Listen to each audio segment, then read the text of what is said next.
নমস্কাৰ মোৰ মায়ে কঁঠাল ভাঙি আছে গছৰ কঁঠাল পকিছে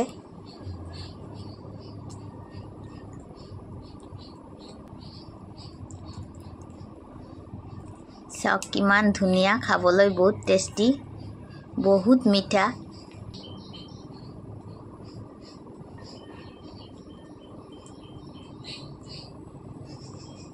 কঁঠালটো বহুত ডাঙৰ আৰু বহুত মিঠা আপোনালোকে কেনেকা লাগিব নাজানো আৰু আমাৰতো ভাল লাগে এটো এনেও খাব পাৰে আৰু গৰম বেছি যেহেতু ইমান কঁঠাল খাব নোৱাৰে ৰস লৈ কেনে খাব পাৰে তাৰ গুটিটোও ভাল লাগে খাবলৈ